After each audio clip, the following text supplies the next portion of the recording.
Part 3 of the Bargain Boost series. We're still here. We've got quite a lot of fabrication together. Now we need to get some electrical installation for the wideband and the ECU all installed. We need bigger injectors because the little 1ZZ injectors are going to be too small. So we're going to use some 2ZZ injectors. We're going to get the boost hoses together. So we're going to have to do a bit of cutting and chopping and making up some hoses to fit. We're going to need some brackets to hold the charge cooler where it is. A bit of bracketry. Other than that, we're pretty close to this running and tuning.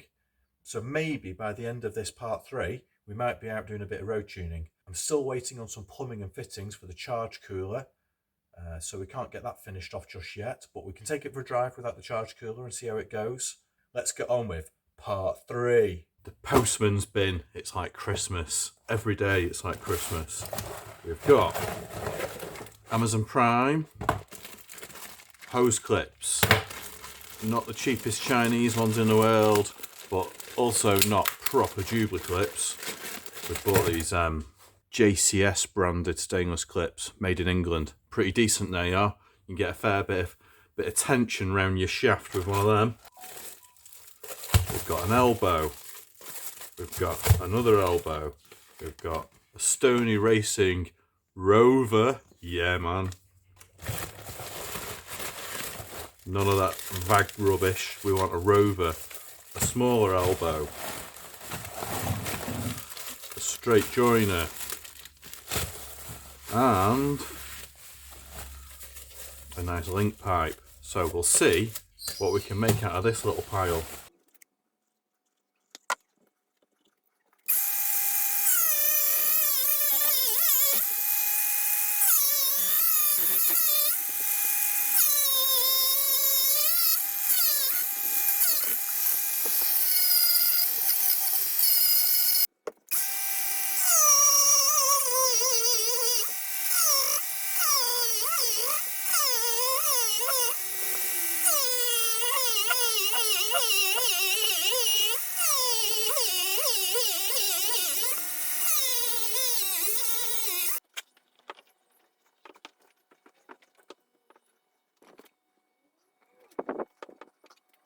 Got the boost hoses temporarily in place and cut to length.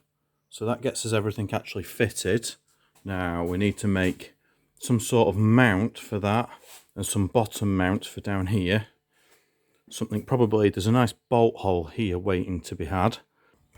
A nice threaded hole down here on the battery tray, just down there. Off the camera, I have made these two brackets and they're for the charge cooler. So I've welded them up out of a bit of steel and then give them a quick blast with a bit of black hammerite so they don't go rusty.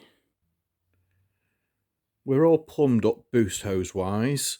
Now it's time to get the wideband kit installed and the Apexi. The Apexi is straightforward because that just bolts on, but we need to also install boost control solenoid, which needs teeing into the actuator vacuum boost hose. So we're going to need a little mount as well. Maybe we could mount something to this here. The actuator makes like a ticking noise all the time, so I want to put it on some sort of rubber, but it needs to attach to this hose here. So if it was here, then we can run the cable around the chassis and into where the ECU is down there. So we need the boost solenoid and we need the map sensor plumbing in as well. So the map sensor needs teeing in to get to the manifold itself. So we'll come up with something. So the wideband box needs a power supply, but there's a line, there's an ignition and a ground all here. So I just came to the conclusion that I might as well just solder it on here.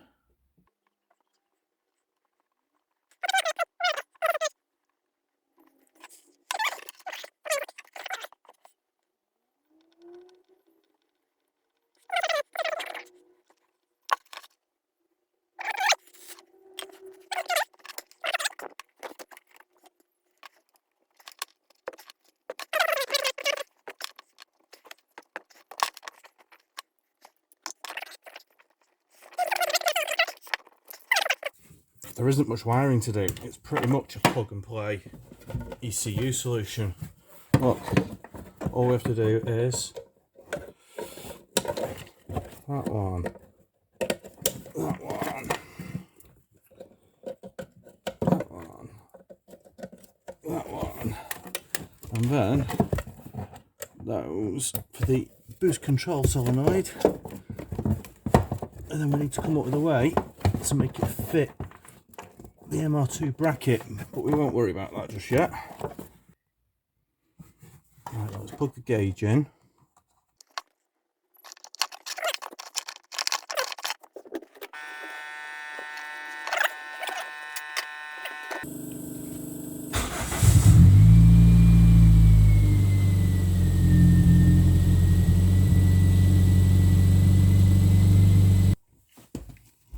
So all we need is this box in here somewhere, and that plugging in permanently into there.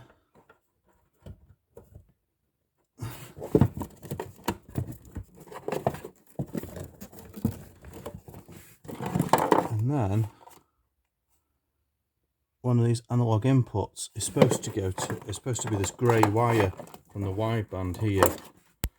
So we'll strip that and get that in there, but I'll just have a look at the documentation to see which analog input they recommend. I've also fitted a map sensor and used a factory bolt hole there and routed the pipe, and I've just joined that pipe to the fuel tank pressure solenoid that was normally here, attached to the airbox. I've just attached that pipe to that pipe.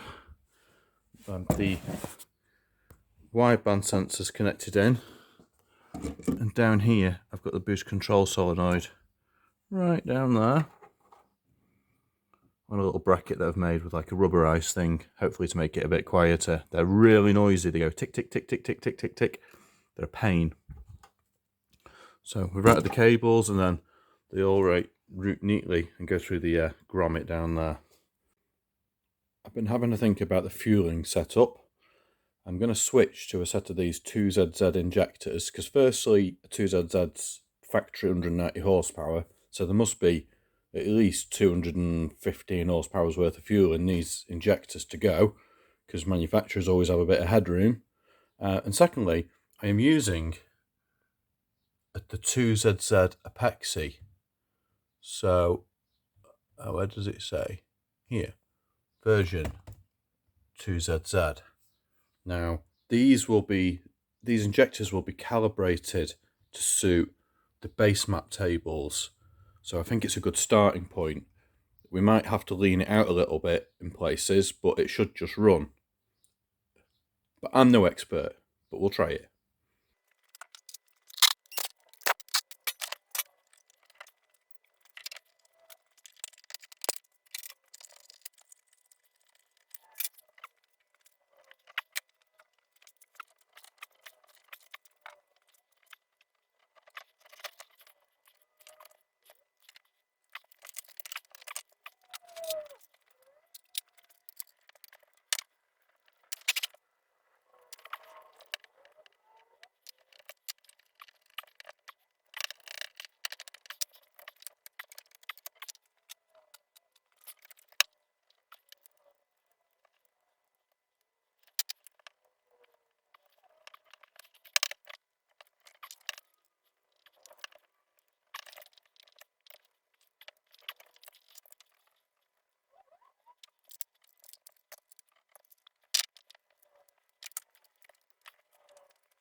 So we've got our datalogit set up.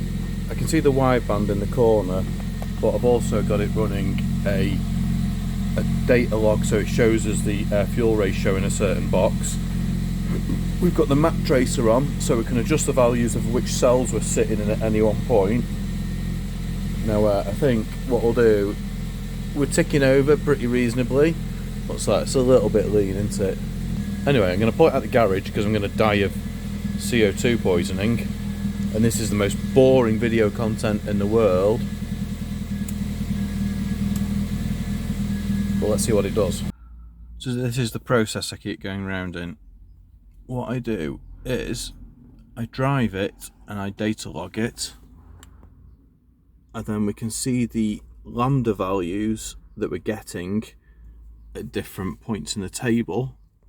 So for example, let's look around here, we're hitting, you know, 12s. He's fattening up a bit here. It's probably a little bit too rich here. So the cruise is getting pretty good around here. So as we accelerate, what happens is we go, so there are revs and load. So as we accelerate, we end up down here. And then as we lift off, we shoot up here. So this is the part of the table that's like normal acceleration. This is like cruising around here.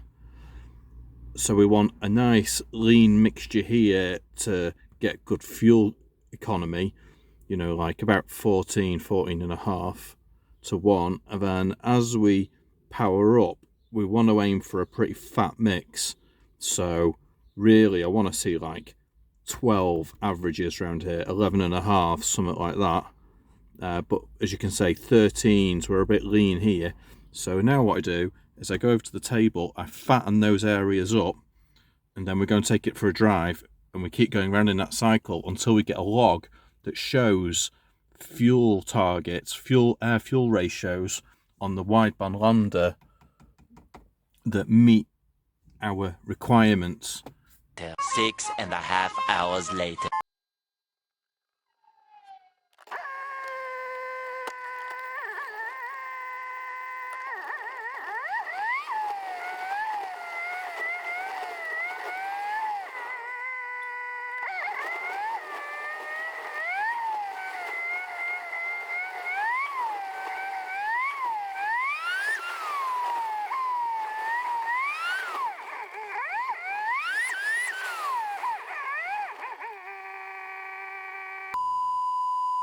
One eternity later, eventually.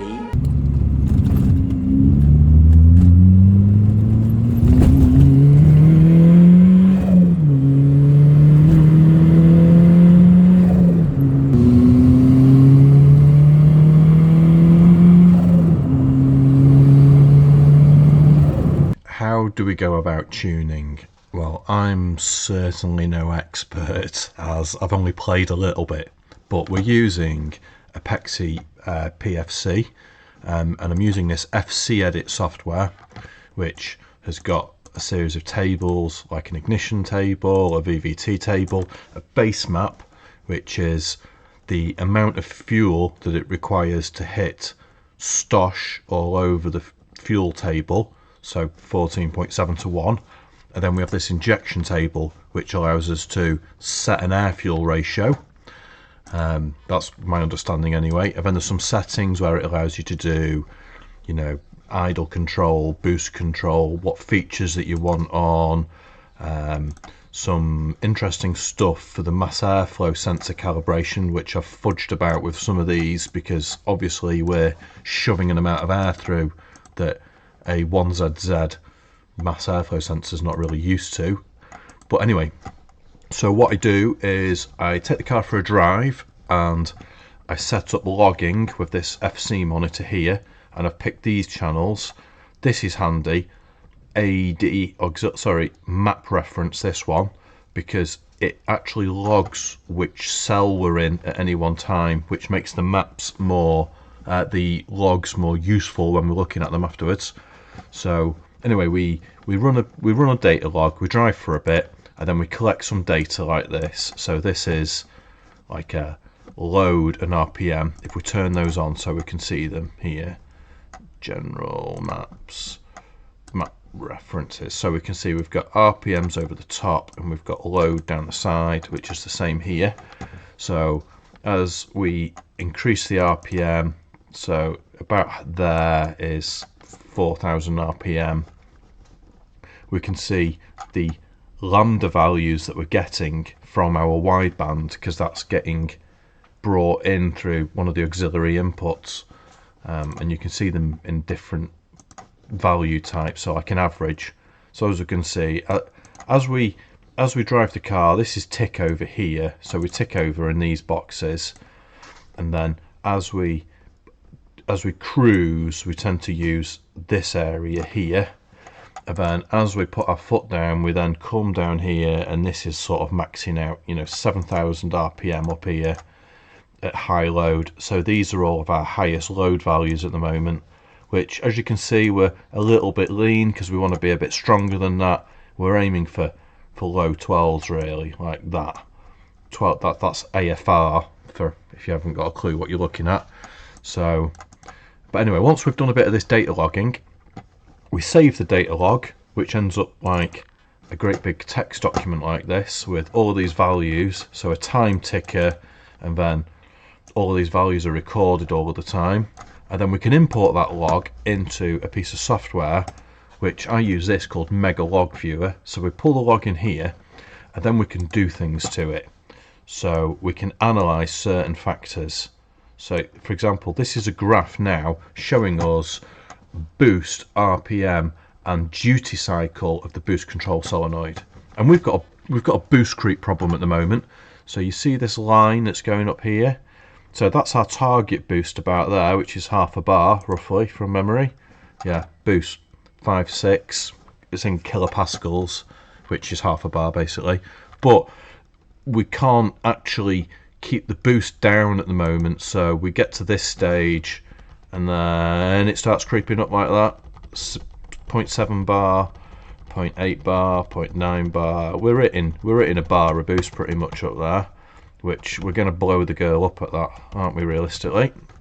But as you can see, our boost solenoid PWM is coming right down because it's desperately trying to open the wastegate enough, but it can't because the wastegate is too small. So the door is opening, but the door is not big enough to get the gases out. So we need to take the exhaust housing off and bore that out. So more boredom, eh? But we're going to bore out the wastegate because everybody wants their wastegate boring out. Anyway, so that's what we can do with the data logs. We can look at certain things that we're trying to analyze. So a thing that I find is handy is I analyze the air fuel ratios. So these are the columns, the same as the Apexi columns, like this. And that's why I use why I data log those MapN and MapP, which we can see I've picked here, MapN and MapP. So we're doing a data log of MapN, MapP, and then the AFRs, and then we can filter them by throttle position. So I've got the throttle position filter about over 20%. So this is we're trying to make the car go. We're pressing the go button, and these are the AFRs that we're getting. And as you can see, we're a bit lean in places. So what I do is I use this table, I copy this table like this, and then I've made a naughty little spreadsheet. So in here, if I import and put my logged AFRs in here like this, yeah, just make sure that's empty first. So if I paste them in there, yeah. Now I've also got a copy of our target AFRs, which I've got from here, from our injection map. I've also got here the base map, so I've got all the values copied over from our actual base map. So what we do is that's our actual values that we're getting right now. That's our target. So if we deduct one from the other, we know that's our current error. So we know we're a bit lean in places and a bit rich in places. So then I do a little bit of maths on it, and this is what I call my correction factor. I then apply that to my base map, and it gives me a new proposed fuel table. So this is like an auto tuning method really, and it's only because I'm trying to drive it while I tune it, and you can't change boxes while you look out of the windscreen. So this is my little auto tuning method anyway. So, and then it shows that the difference between my base map, my current, and my proposed is this. So we're taking away from some places and we're adding a bit in other places. And we go around in that circle until we get to very low values, because that means we're not trying to change our targets anymore. So Anyway, that's how I'm doing my fuel table, which isn't really proper tuning, but it'll hash it in. And we can see from our data logs, so if I go for a log here, and let's get rid of duty, we'll keep boost in there, but let's have a look at air fuel ratio, for example. We can see here that this is our air fuel that we're about 13 now. You can see the value here, yeah. So as we go through 13, we're hitting a bit of boost, we're richening out down there. This is where I'm aiming for, right down here, 12s like that, and we're doing a pretty good job of keeping 12s. But then as the boost creeps up, we can't achieve it. And I've currently got my injector duty cycle up here, if you look, at 100%. So I am running out of injectors right there. But at the same time, this old girl is not going to survive a bar of boost. So the main priority right now is get the wastegate ported out. We want to see this boost leveling out. Wherever it is that we want to pick it, we want to be 0.6 bar, we want to be 0.5 bar, whatever we want boost control. We need to be able to keep the boost at a certain target point. So, and once we can keep the boost at a certain target point, then we'll keep tuning our fuel. Because at the moment, we've just got spiraling boost, and we're tuning something that we're not living with. So, it ain't staying like that. You know, if I was tuning for a bar of boost, we could do, but she ain't going to last very long. So anyway, I'm going to aim really for about 3/4 of a bar, you know, 2/3 to 3/4. So we're going to be about here somewhere, hopefully. And then we can tune it so our air fuel ratio stays nice and pegged at 12 and get that polished in. And then we can start looking at seeing what the timing's doing and adding a bit of ignition timing to it. Because just to be safe at the moment, I am running some very retarded ignition timing down here. But I think we can have a few more degrees, and that'll make us more power without blowing its nuts out. So that's other things we can do. We can log things like knock. So, for example, if we look on here, there is knock. Here you go. Which these are very low values. So there's a bit of a peak, for example. Knock 8, but they say with Apexi 20 is pretty safe background noise, but once you get to 30 you've got real knock. So as we can see there, that's as high as we're getting. That's 10. So knock's not a worry at the moment. We can put more timing into it, but yeah, I will slowly work my way through this. But I just thought I'd show you the process that I use, which is probably not right, but in a world of tuning, I think everyone's an expert. But at the end of the day, it ain't rocket science. You need to have the timing at a place where it's not knocking its bag off, and you need to be shoving enough fuel at it to keep it nice and wet. So, you know, if you're like here on my tables, I've got some very lean points here. If you look up here, 16s and 17s AFRs, they are lean. I'm going to burn a hole out of that if I keep it like that. But they're at very low load sites, so it probably doesn't matter too much. So if we look on here, like these are at low load points. I need to richen it up here. This is lift off, so I've got no foot on the pedal. So these, I'd expect these to be pegged at 20 because there's no fuel.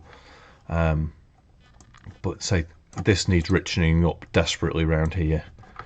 So what is column 1? Column 1 is, this is the problem, this is a bit janky, 1000 RPM.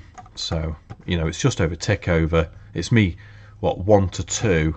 Column 2 is 2000. So I'm cruising around 1500 RPM, 1800 RPM, loading it, and it's lean. I need to add some more fuel in there. So what we'd do is we'd go over to the base map, we'd look for our columns that we're looking for. So we're looking for about, what, the fourth column, 4, 5, 6, 7, 8, 4 to 8 roughly. So 1, 2, 4 to 8 desperately need adding some fuel in. So we do a bit of this. Yeah. Something like a bit of that. We'll give that a bit as well. And then we go and data log it again and go and see what happens.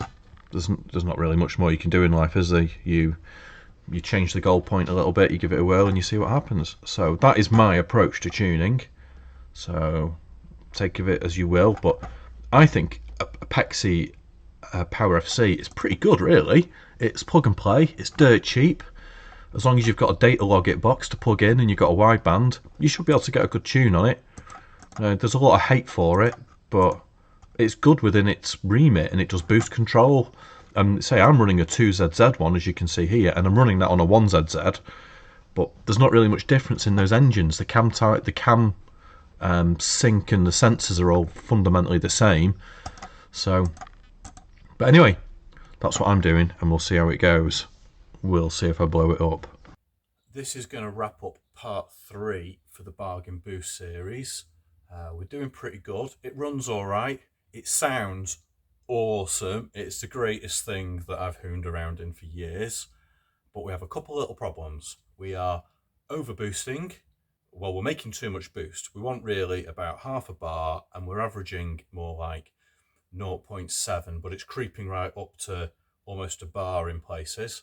So I think we need a weaker wastegate spring. I think we need to port the wastegate out, because I think it's too small. So when the gate's opening, the door's not big enough to get the boost, to get the exhaust gases out. So we want a port out, a weaker spring.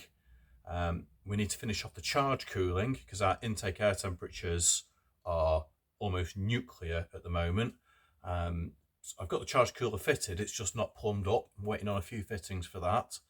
But I reckon once we've done the boost control is sorted out and the charge cooling, I reckon we're on to a winner. But it is so good to drive. It comes on like a ton of bricks.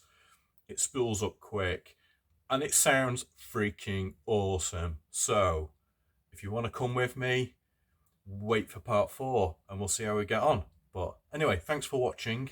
Massive appreciation to all the new subscribers. If you've got any comments, tell me what you think. And yeah, thank you very much.